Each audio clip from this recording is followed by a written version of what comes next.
नमस्कार।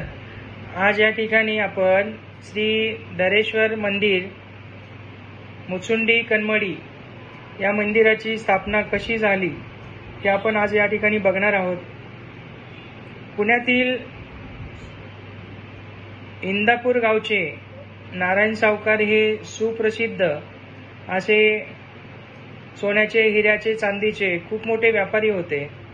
ते आपला व्यापार करण्यासाठी त्यांच्या मित्राच्या सोबत ते पुण्यावरून इंदापूरवरून ते विजापूरला जात असताना या ठिकाणी ओढा बघून, पाण्याचे ठिकाण बघून ते थांबतात।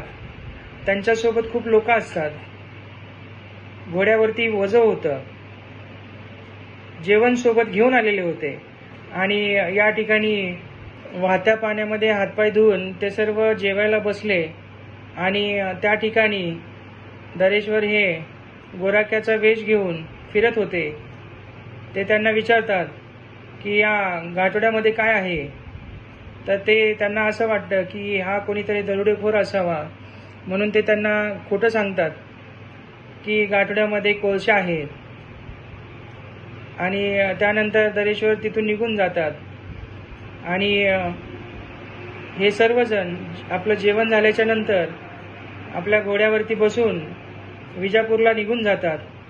आणि त्या ठिकाणी गेल्यानंतर पूर्णतः ते सर्व बाजार वगैरे करतात आणि पैसे देण्यासाठी आपले गाठोडे खोडतात।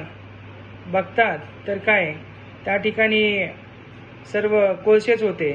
हे सर्व बघून त्यांना धक्काच बसतो आणि ते विचारत पडतात की आपण ज्या ठिकाणी जेवायला बसलो होतो त्या ठिकाणी गुराखी आला होता आणि आपण त्याला खोटं सांगितलं की गाठोड्यामध्ये कोळसे आहेत। ही गोष्ट सगळ्यांच्या लक्षात आल्याच्या नंतर ते सर्व वापस जातात त्या ठिकाणी आणि त्या गुराख्याला शोधतात, परंतु गुराखी काय केल्या भेटत नव्हता। ते हात जोडतात आणि विनंती करतात, तू कोण आहेस? तू देव असशील तर समोर ये, तुझ्या आम्ही माफी मागतो। माझं सोनं, चांदी, हिरे जसं होतं तसं करून दे। मी सर्व विकून अर्ध्या पैशाचे परत जाताना मी तुझं मंदिर बांधून देतो। त्या ठिकाणी दरेश्वर हे प्रकट होतात। ते सर्व दर्यापाचे पाय धरतात, बोलतात, आम्ही तुम्हाला ओळखायला चुकलो, चूक झाली आमची, आम्हाला माफ करा। दर्यापा त्यांना माफ करतात आणि सगळं जसं होतं तसं करून देतात। ते परत माघारी जातात। बघतात तर काय, सोनं, चांदी, हिरं जेवढं होतं त्याच्या 3 पट झालेलं असतं। पैसे भरपूर मिळतात। इंदापूर सावकार यांची दर्यापावरती भक्ती वाढते। प्रत्यक्षात देवच भेटले आपल्याला आणि त्याचा आनंद खूप झाला होता त्यांना।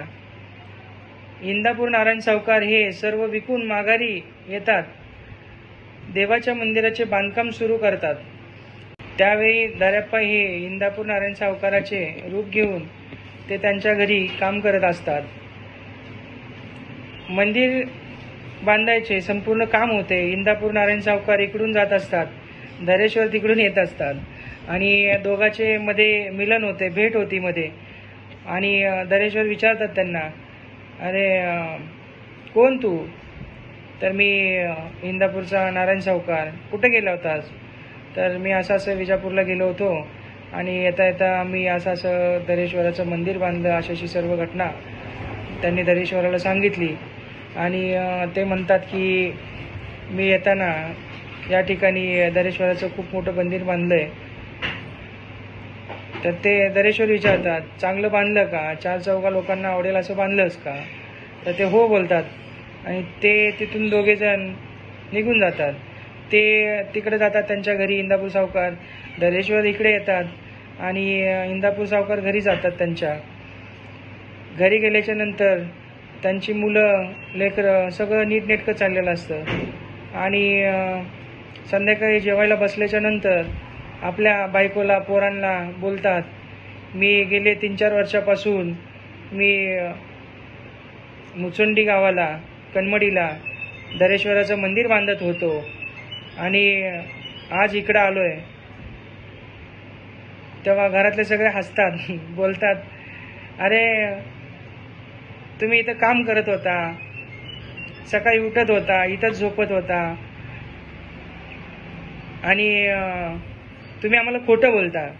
रोज आमच्यासोबत जेवत होते, आमच्यासोबत काम करत होते, तुम्ही काहीतरी खोटं सांगता आम्हाला. नाही, मी खरंच सांगतोय.